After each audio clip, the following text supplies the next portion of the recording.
Hello and welcome back to the channel, guys. In this short video, we will be talking about Go's most unique feature, which is called a channel. So what exactly is a channel? Well, we have already seen what are Go routines. So a channel is a communication object using which Go routines can communicate with each other. You can even understand it as a sort of a pipe which transfers data between Go routines. Go routines can write data into this channel or this pipe, and other Go routines could read data from the other end of this pipe. So without further delay, let's quickly get started with writing some code using channels. The first thing that we will discuss is how do we actually go about creating a channel in our Go program. And it's very simple and straightforward. We have to use Go's built-in make function, which we had also used previously to create slices, maps, structs, and so on. So let me show you how. I simply declare a variable, let me call it ch, and then I say colon equal to make, and then I give the data type. In this case, it will be a channel, chan, which is capable of transferring integer values. So let me say chan int, and that's it. We have created a channel which is capable of passing as well as receiving values of integer type. Now please notice that a channel has a fixed type, which means that a channel of type integer will not be able to transfer or receive values of type string. In more technical terms, you can say that channels are statically typed. Next, we'll try to pass some value within this channel. Then we'll try to retrieve that value from the channel and use it in our program. Let's see how. Now, we are going to write some values into this channel, and then we are going to read those values from the channel. Let us see what happens when we try to do that. So how do we write some values into the channel? We simply give the name of the channel, and then we use Go's arrow syntax, and then we give the value that we want to write into the channel. So in this case, we are writing the value of 42 or passing the value of 42 into the channel. Next, we'll try to read this value from within the channel. So for reading from the channel, I put the arrow before the name of the channel, and then I give the name of the channel, which in this case is ch. So one more time, here we are writing the value of 42 into the channel, and here we are reading the latest value written into the channel ch. We'll try to run this program, and you'll see that there is a very critical problem here. So let me go ahead and say go run example.go, and we see that the string channels gets printed, but then we see that we get a fatal error. All Go routines are asleep and we end up with a deadlock. Now why did this happen? This happened because all the channel operations are blocking by default, which means that when some data is written into the channel, that particular Go routine will get blocked until some other Go routine reads that data from the channel. So what actually happened in this program of ours? Well, on line number 12, the Go routine which was running the main function got blocked. And when a Go routine gets blocked, the Go scheduler tries to schedule another Go routine. But there is no other Go routine in our application.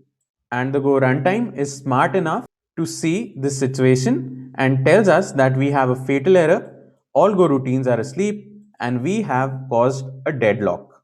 Now, at this point of time, you might not fully appreciate how useful of a feature this is in Go, but it's very useful because such features prevent us from writing manual logs and hacks to make various Go routines, or you can say threads, to work with each other.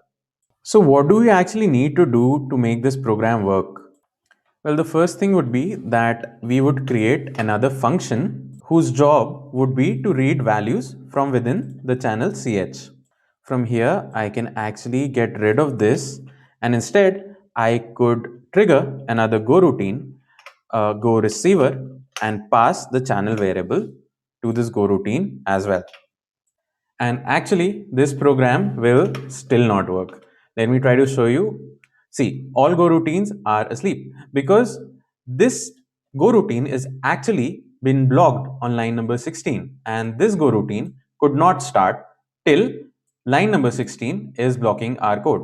So what we will do is simply start another go routine before the blocking call. And what is the receiver function doing?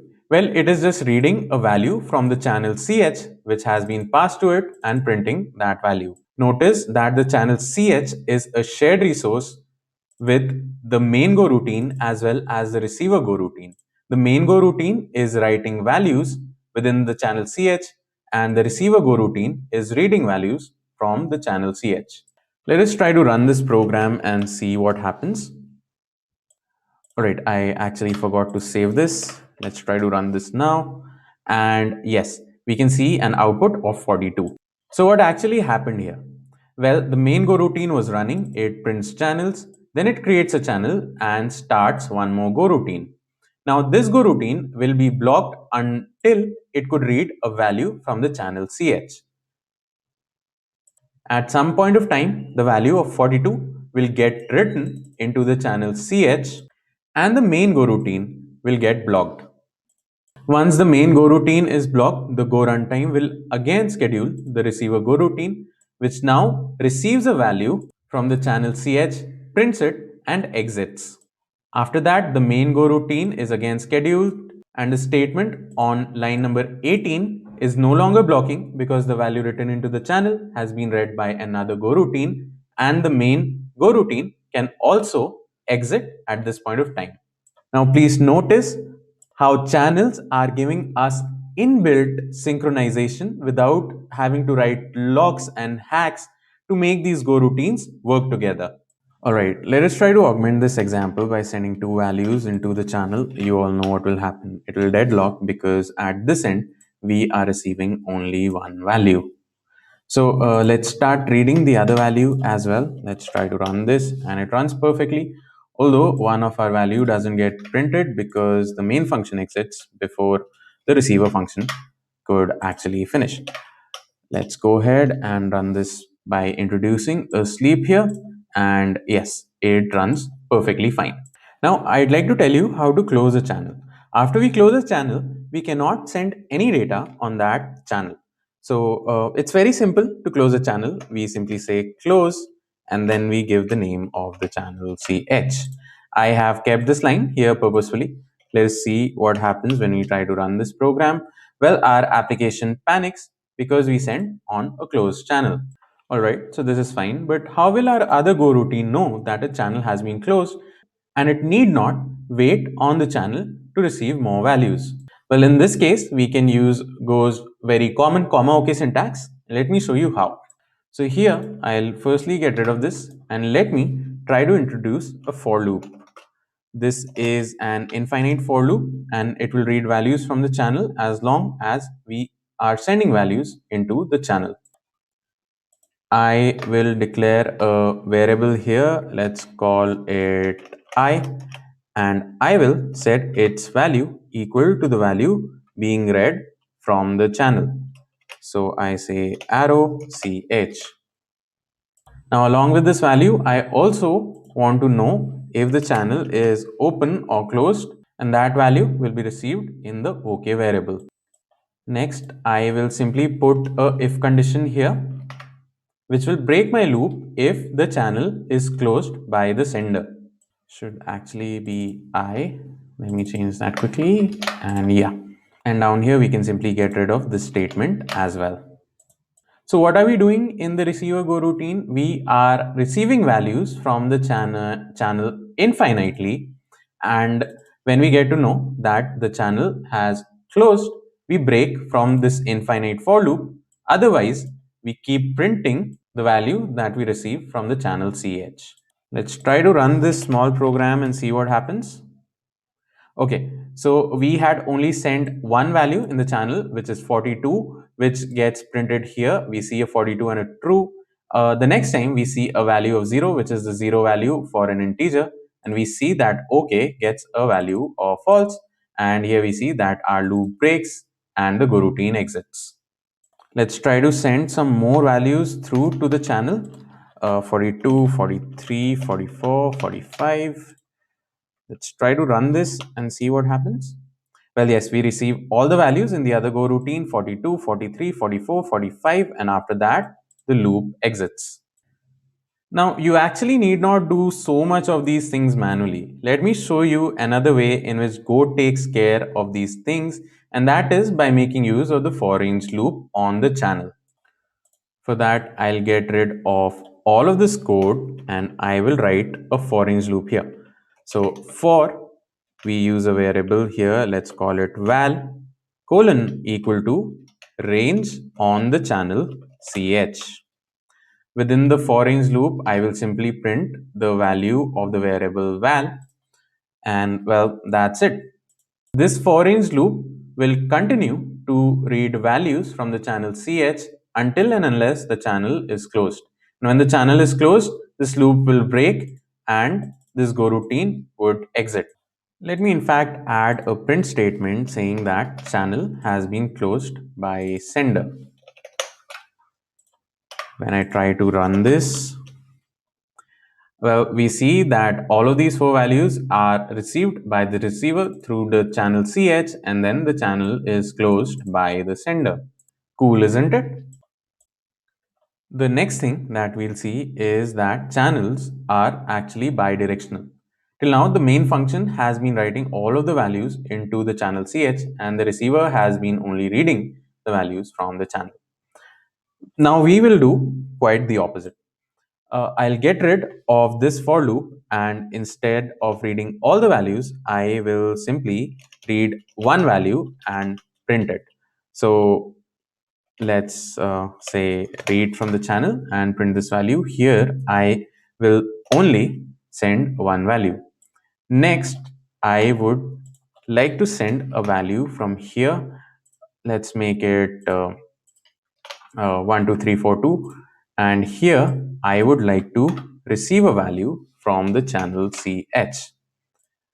Let's try to go ahead and run this program, and yes, we see that this value was passed to the receiver and it was printed through line number 9. Then the receiver passed a value to the main function and this was printed on line number 22.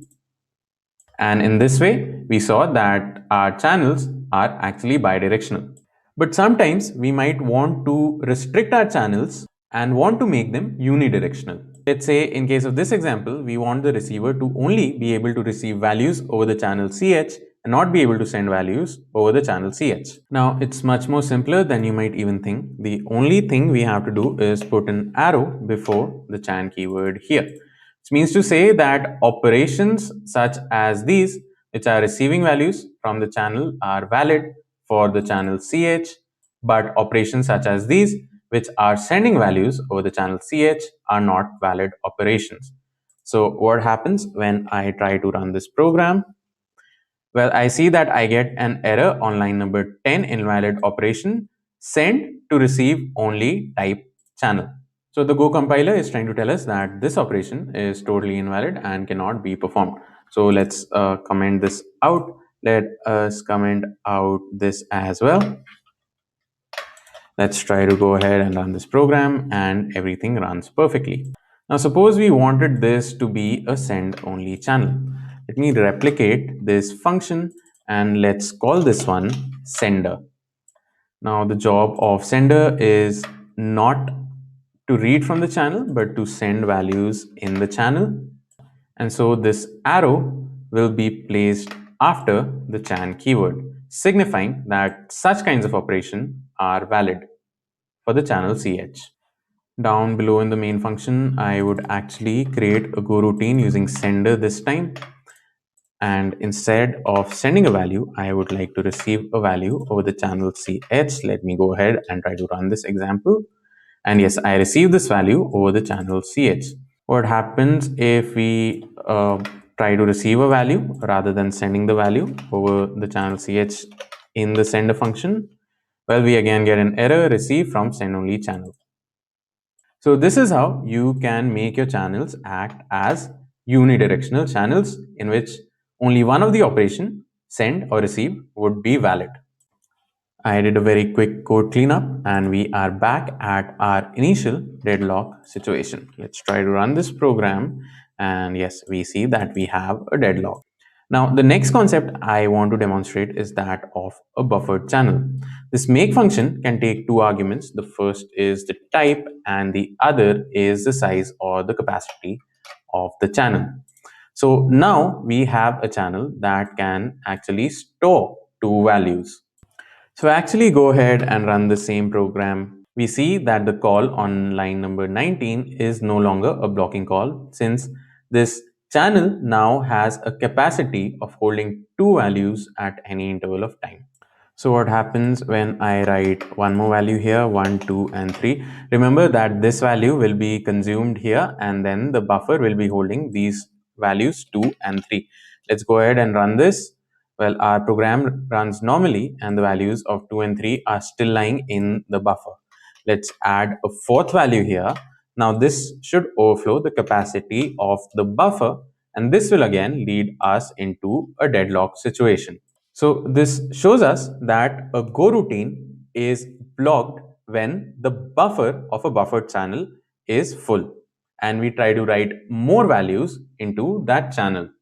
And that's all I'd like to discuss about channels in this video. There are some more concepts which I would like to cover in one of the future videos, which will be linked in the I button above. So how did you like learning about channels? Do tell me in the comments below. Can you think of some interesting use cases where you might want to use channels, or some interesting problems that you could solve using some innovative solutions by making use of channels? Do try to tell me in the comments below.